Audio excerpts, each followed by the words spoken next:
welcome back. This is Jake here at whatever, where we literally talk about whatever, but today it's not whatever. This is the Men's Mental Health Weekly Check-in.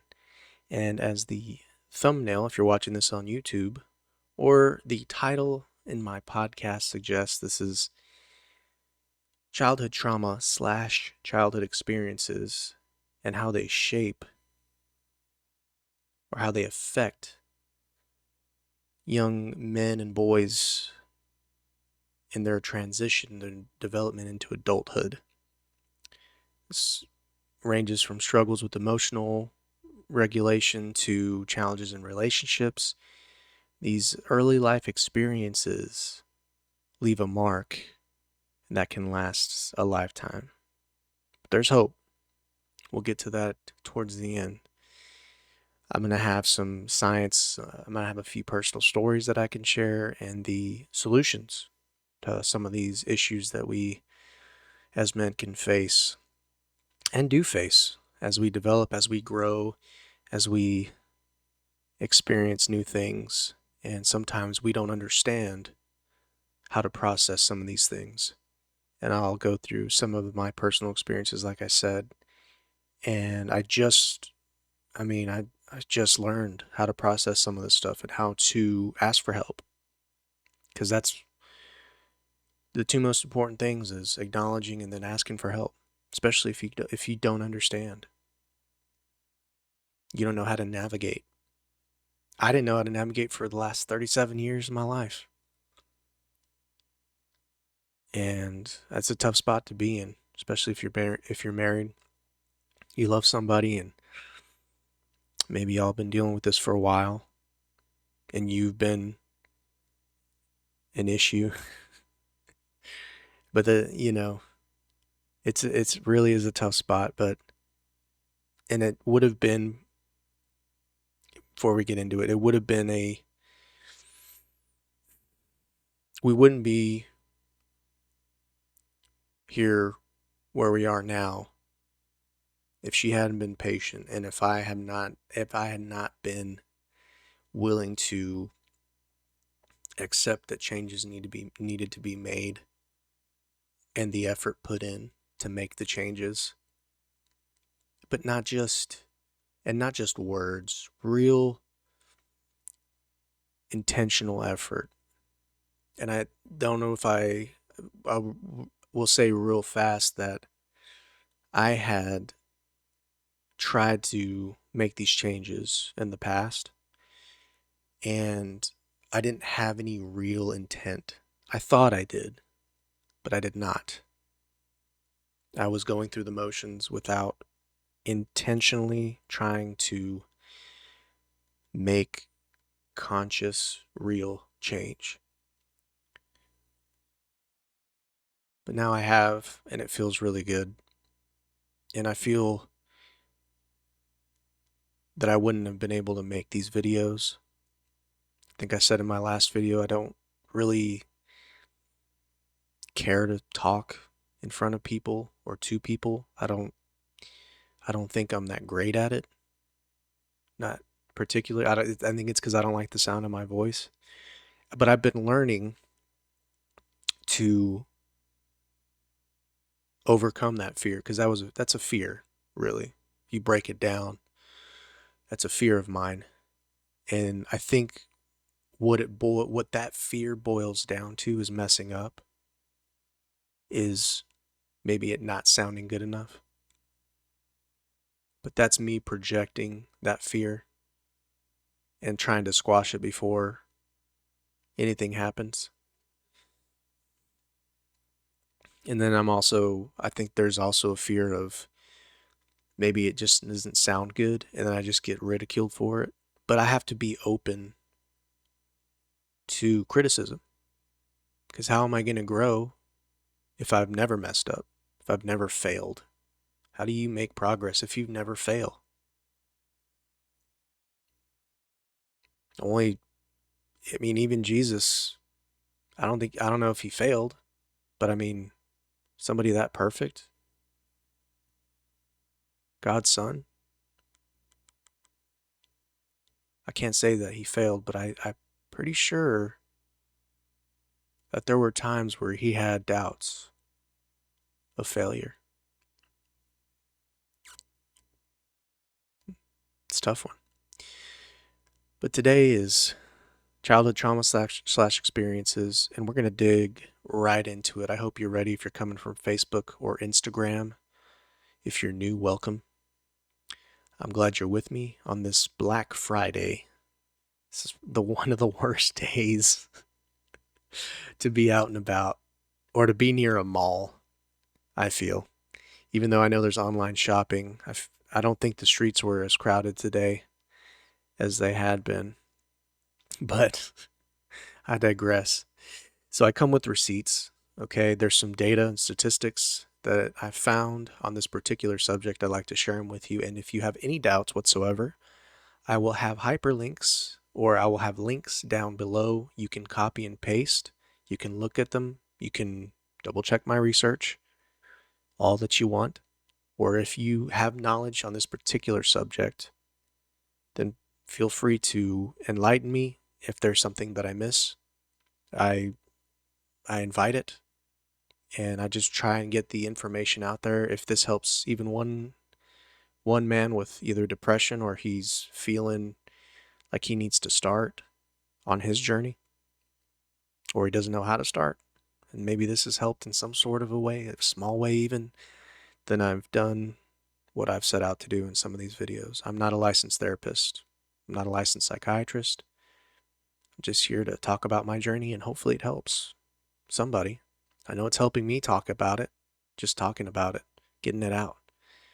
Because keeping it inside is too rough of a task, and I've found that it really does not help.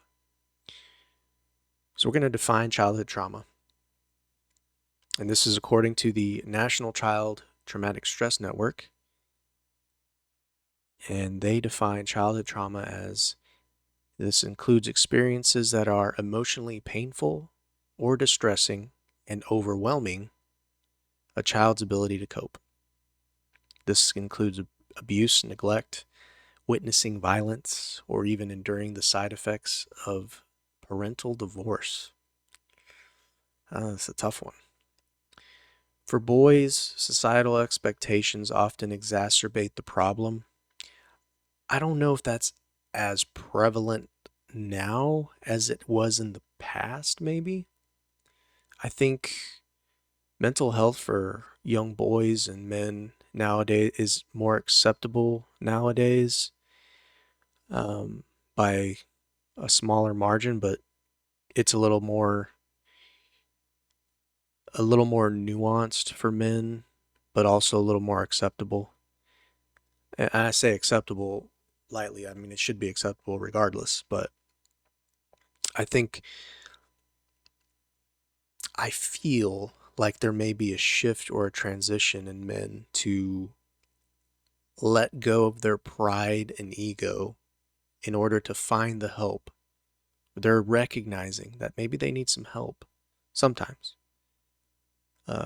Regardless of if they're the problem or not in a particular relationship, or maybe they're single and they're trying to figure out why they're feeling however they're feeling, or why they're drinking or doing drugs, or whatever the case may be. A lot of underlying issues, a lot of different specific situations that some men are in. They just don't know how to process it. I was one of those guys for 37 years. 37 years. That's wild to think about. But I had no reference for it, really. And now here I am. Here I am doing what I'm doing in these videos. I talked about this in my last video, I believe, towards the end. Phrases like man up, discourage emotional expression. I used to hear that a lot when I was growing up. It's viable and very non-important matters, like you fell down and scraped your knee or something like that. But in some other situations, specific situations, and you can probably imagine some of these. Man up maybe isn't the best way to handle certain things. or that phrase, maybe explaining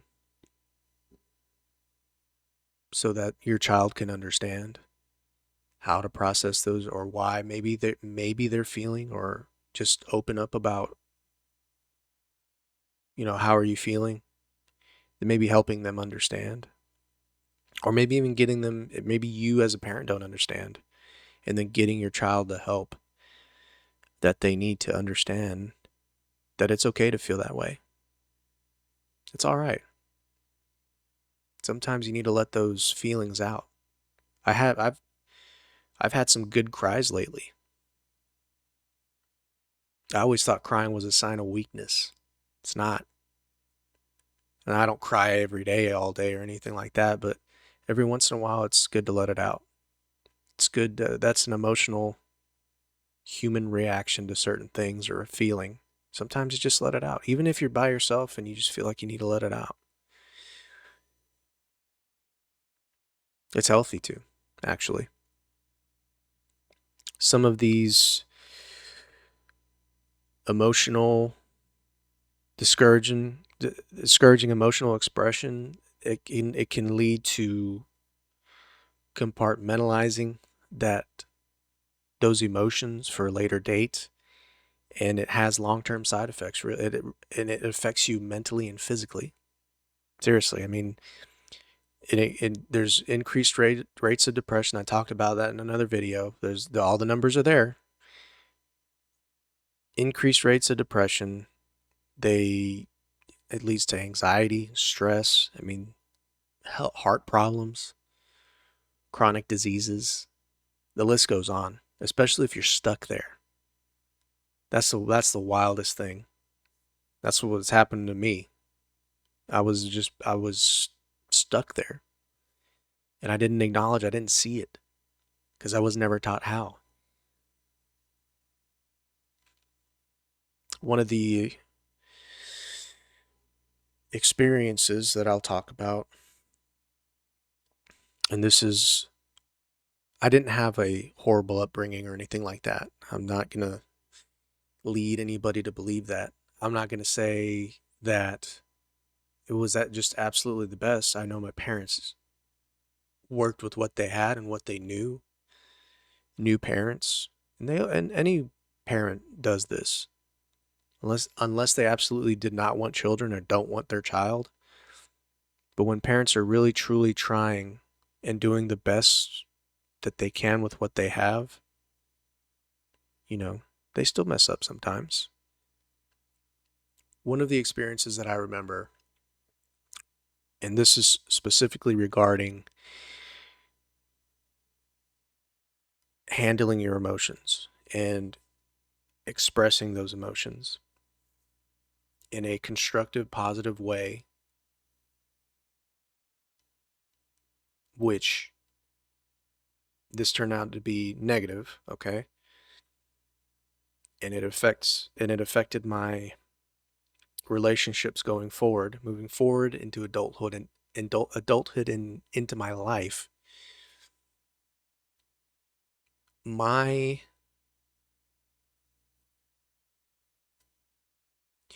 This hurts saying, because, and I've accepted it, and it still hurts saying, my father, he's been my hero forever. Since, the dawn of time. And, he could do no wrong. But he's not very good at expressing his emotions. He's not good at, he keeps them in. I think he learned that when he was growing up. He keeps them in. He's not very emotional with you. I know in his older age, he's expressed himself a little bit more, but as I was growing up, he didn't really express it all that much. And I had seen that with interactions between him and my mom. Mom, she's overly expressive sometimes. and sometimes not in constructive ways. Comes out, it used to come out as, you know, yelling or being loud. That's just how they processed however they were feeling. Dad would not really be all that emotional. Mom would be overly emotional sometimes. So that conflicting personalities like that really confused me because there's times where I've had outbursts and I didn't know how to process those emotions. And then there's times where I've felt nothing or I've just felt emotionless about stuff and it's just like a whirlwind. I never really understood that. And these are and this, like I said, my dad was my hero, but I realize that he's got flaws. My mom has flaws as well.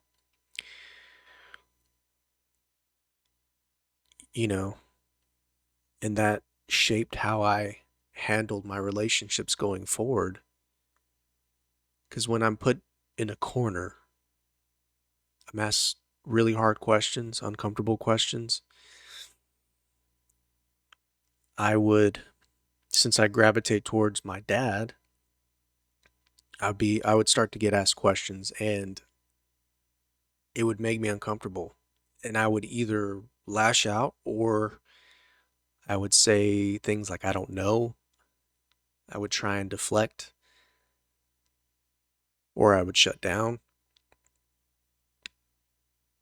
And that's all over the spectrum when you think about it, rather than dealing with the issue right then and there, or, just saying like, hey, can you give me a minute to process this or to formulate a response? And my knee jerk reaction would be an emotional one sometimes, or it would be I would just shut off, or I really wouldn't know what to say or didn't know how to say what I was feeling or what I thought. It's gotten a lot easier, but that was why I realized, and I talked to my therapist lately, and I realized that that's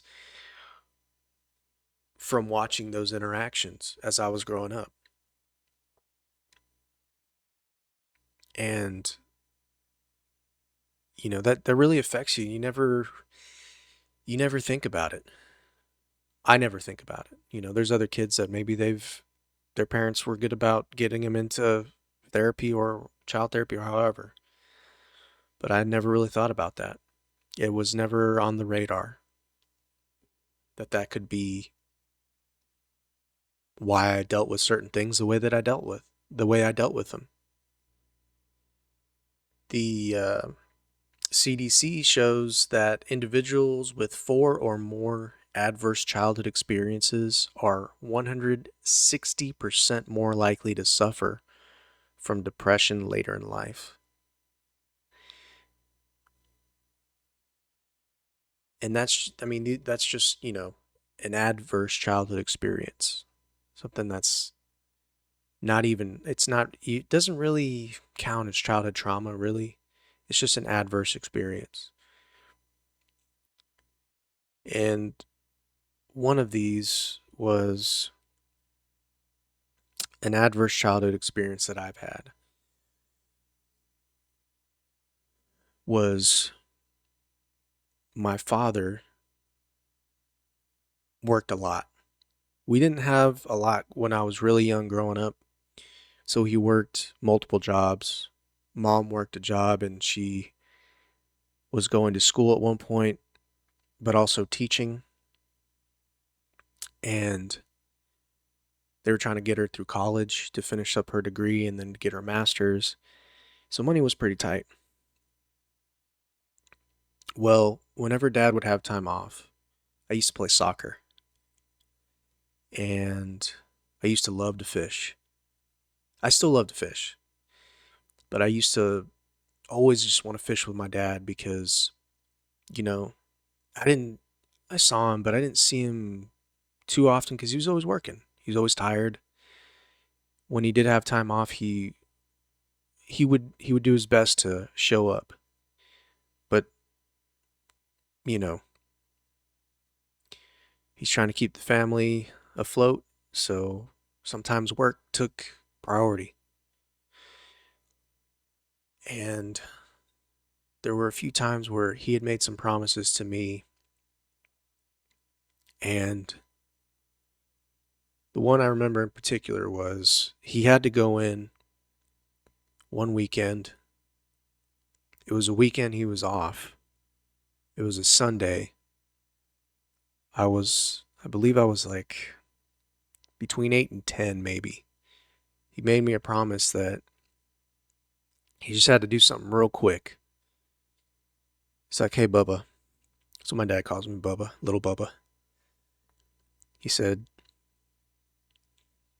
"Hey, Bubba, I'm just going to go. I got to go in real quick. I got to take care of something. But as soon as I get back, I'll be back in a little while. We're going to go golfing." Now, I didn't particularly care to golf. I didn't mind it cuz I really just kind of liked hanging out with my dad. So golfing, I've never really cared for it, but if it meant um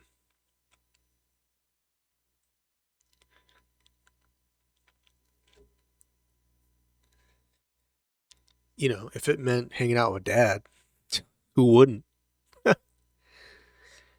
So I'm there waiting. I I have the clubs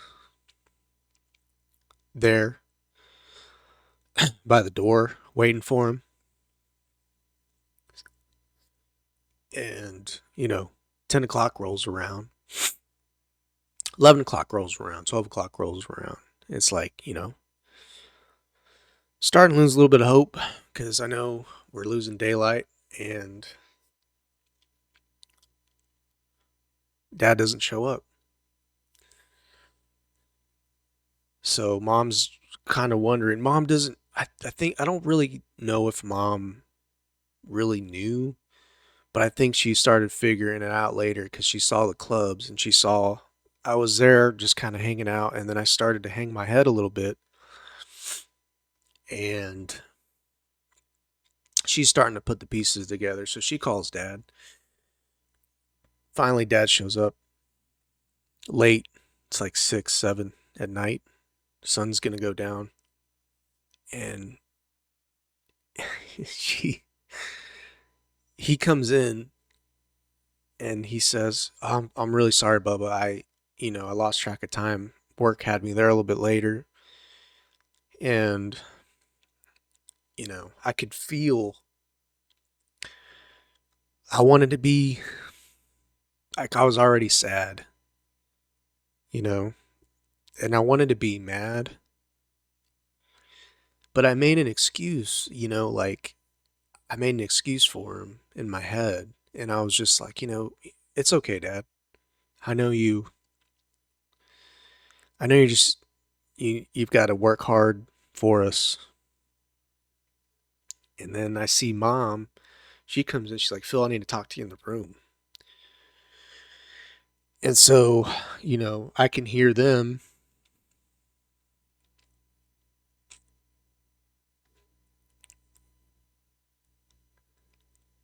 I could hear them, arguing. And she's like, he's been waiting there in the living room since like 9.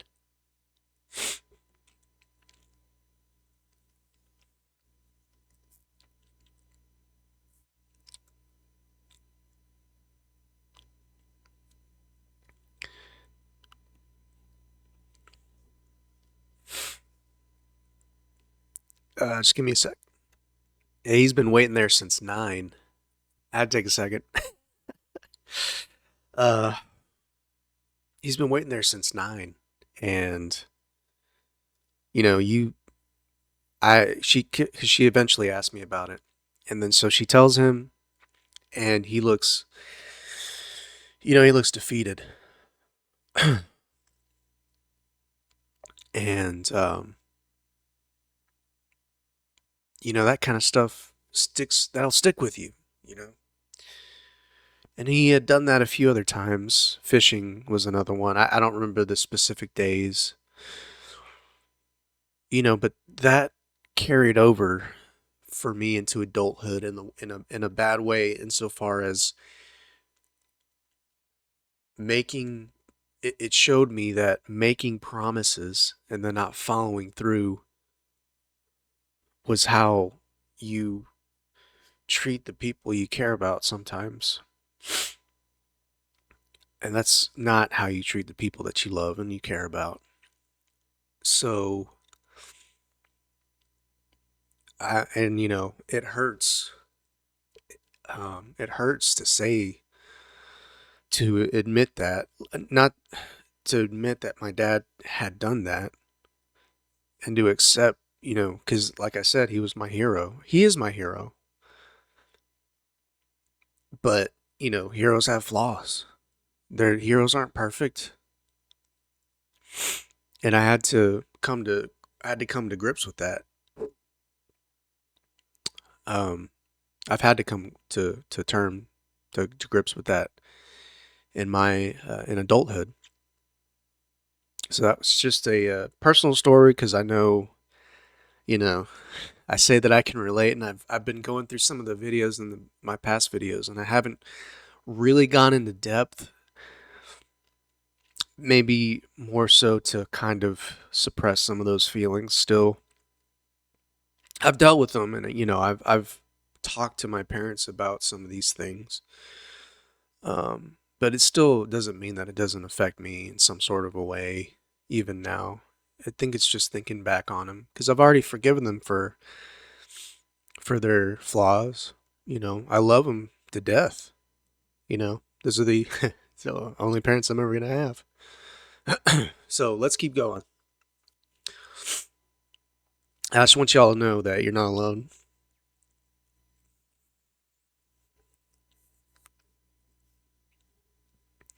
So, and this is what this is what I'm talking about here. Childhood trauma doesn't just affect emotions; it rewires the brain. Um, Research shows that chronic stress from traumatic experiences can alter brain development, particularly in areas responsible for emotional regulation, which is what I've been talking about, memory and decision making. So if you don't know how to process your emotions, if you're just learning, or trying to understand them, that can affect your decision making. And personally, it affected my decision making by me turning to excessive alcohol and drugs. um, in the past, I would do that to kind of remedy my lack of understanding, or maybe to kind of drown out the noise, the internal mental noise that I had in my head when I was put in awkward situations. I say awkward situations, it's more so just like being an adult and having to answer hard questions. Um, for young men, this decision making can manifest in difficulty managing anger, hypervigilance, or emotional detachments, what I talked about earlier. Um, they can limit your social success. It lowers your self-esteem, and you can increasingly isolate yourself. So I used to turn to alcohol, and my social success hinged on me, and I didn't realize this until maybe about 2013 or so, is that I wasn't really effective socially unless I was almost completely hammered. And it sucks to say that. Um, I felt like I was probably more fun when I was drinking, and that I couldn't really carry conversation unless an interesting enough conversation to keep somebody around me unless I was drinking. Um, that's not a good place to be, but that's where I was for a little bit. I used to drink to be social rather than to have fun and be myself. I thought I was worthless otherwise. I don't know who can relate to that, but that's a tough pill to swallow, personally. But I had to swallow it. But now I drink to have to be myself and have fun. And I don't really have to I can do without drinking, to be completely honest. Sometimes it's fun to drink. Sometimes now it is. And I try not to I don't try. I don't use drinking as an excuse to be more fun. I just kind of to be my cuz I know I can control it. I don't let it control me. I can control it. That's what it boils down to. Um, Dr. Bruce Perry, he explains that, and I'll have a link to this. I have a link to all this, of course. Explains that the brain's plasticity means it adapts to survive in high stress environments. Unfortunately, these adaptations, like being constantly on edge, can become maladaptive in adulthood. And that's kind of what I was alluding to earlier. So, high stress environments, like when I was in social settings, I would adapt, but not in good ways. And like I said, I would just try and get hammered in order to find myself viable. And hopefully society would accept me. And I would put on a mask. And it wasn't a good mask. Communication and relationships. We're going to talk about how childhood trauma affects communication. Men who've experienced trauma often struggle with expressing vulnerability. Instead of opening up, they may withdraw or become defensive, leading to misunderstandings and personal relationships. And that's something that I had been extremely lacking, and and I replayed these in my head, and not because I was thinking about my past relationships with some of the women and having regrets or any of that stuff, but it made more sense now in my head as I was going through how I handled my past relationships and how I handle my relationship now for context. So, um, I didn't know how to express, I didn't really know how to be vulnerable. I didn't really know how I cut myself off emotionally. I would withdraw or I'd be defensive when, like I said, when asked hard questions. And that was a commonality in all my relationships up until my marriage recently. And I carried it into marriage. I didn't deal with it, but I've dealt with it. And you know, there's a time when you're starting and there's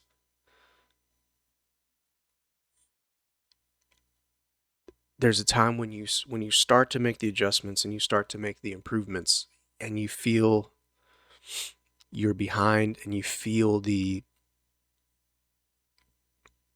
pain that you've caused this person that you say that you care about, but your actions are showing something else. But when now that you're finally dealing with it and making the improvements that you need to make and seeing how you've treated them, and there's a shame and embarrassment, and you punish yourself for those habits. And I feel as you should, but you should also, this is important. while maybe you've done some terrible things in your relationships, or you should be able to forgive yourself and give yourself some grace for turning it around now. I know it's hindsight's 2020. It takes time to mend and heal that fracture that you've created for yourself and your partner. But the alternative is to keep beating down and thinking negatively of yourself for the rest of time. And you can't do that, because that's only gonna, that negative internal monologue is only gonna breed more negativity. So at a certain point, you have to forgive yourself, and you have to move forward. That's part of the healing process. That's part of the change.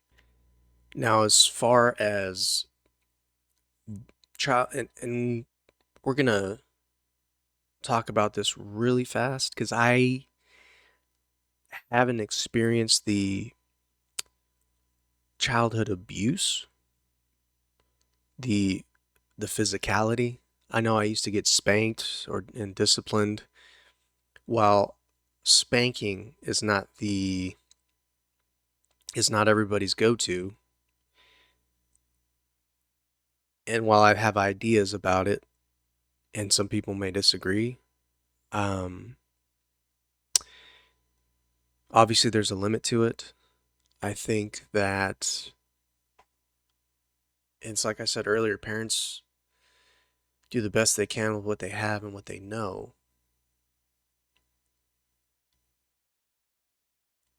I haven't really experienced abuse or anything like that, like neglect, physical abuse. Like I said, I got spanked, so I could not personally speak on that, but I do want to know if anybody watching this has experienced something like that,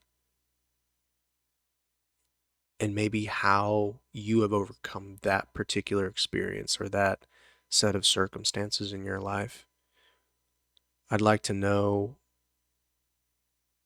just because, how did you get out of it? What is your advice for anybody listening to this video and they're in that situation, or they experienced it back in the day and it's affecting them now, how they overcame that? That would be some sound advice for somebody who's going through it.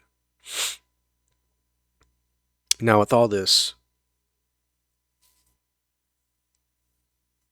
there's, it's been I feel like it's been doom and gloom.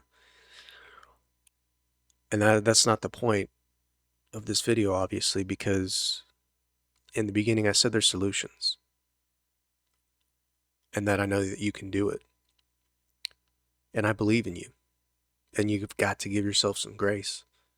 Maybe you've messed up your whole life up until this point, but there's light at the end of the tunnel, I promise you that. Talk about healing and moving forward, because childhood trauma doesn't have to define your future.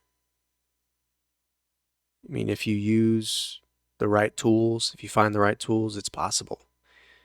Let's explore some of these strategies. Some of these I've used personally, and they've helped tremendously. And like I said, the intent has to be there. The intent really does have to be that you have to want to change. You have to recognize that you need to change something about yourself, or something's not right, and you're trying to understand. So, number one is therapy. I've talked in past videos about we keep a lot of this stuff internalized. I know I did. Sometimes I do for small stuff. Small stuff that I know is probably really nothing. And then if I find myself thinking about it later on again and again, then I'll start to I'll bring it up. But therapy, cognitive behavioral therapy is a great one. I think that therapy really brings an outsider's perspective, somebody that's not critical of you, that doesn't really have any skin in the game per se, as far as them knowing you on a personal level or like your whole life. And they bring an outside perspective, and they can help you see what you can't. We are our own worst critics, but we're also the last ones to admit that we need to change, and they can help us with that change. So they can help you figure out how to be you. And I can attest to that. I don't have links. I'll have a link to that down in the description. I use BetterHelp. I've used other therapists. BetterHelp is really, I think, has come through so convenient. I mean, you can make a Zoom call at any time, and they're there. They're there to help you and talk to you, even if you tell them, hey, I just need you to listen. Just listen. Building emotional literacy. I've found, and I have, and let me show you a journal, daily journaling. Or it doesn't have to be daily. But what I like to do is I like to read some books that I think are going to help me either develop emotionally, professionally, um, self-help books with that challenge my mind, anything like that. And if I and I always try and write something down that I learned in my notebook, in my journal. And I'll quote whatever it is, and then I'll write a paragraph or two about what does it mean to me? What did I gather from this? How did I see what the author is telling me? Or the doctor or the therapist or the neurosurgeon or whatever you're reading. So that's a definitely it definitely helps you to get stuff out of your head, write it down, read through it. That helps to get it out of here just completely. It's helped me a lot, and it's helped me to express because there's times where I write way better than I talk. So I can come up with like a story, or I can come up with something compelling on paper. It just takes me getting it out. Because my mind, if you're like me, your mind's a jumble, and it's hard to, I tend to over explain and go around and then try and bring it all back into one thing, and whoops. And it doesn't work that way. My thoughts are never really coherent like that. So that's a good way to do it. And positive male role models, mentorship programs like that. I have a guy that I watch, Ed Milet. His channel will be linked, or you can write his name down and go look him up. Either way, if you're watching on YouTube, I'll have his channel up in the cards here at the end of the video. And if you're in the podcast, I'll put his name down in the description. You go check him out. But he's super motivational, very helpful, and he's got something for everybody. He's just so much knowledge, and he has so many people on his show, on his podcast, on his YouTube channel that it's gold. It's better than gold. It's advice, and it's sound advice, and it's tried and true, and it's really helped me get through some tough times. It really has. And this last one is, you can join, you don't have to if you don't want to, really. I mean, you can go in person to groups for men's mental health. One of them is Movember, or Men's Sheds. creates spaces where vulnerability is normalized, if you so choose.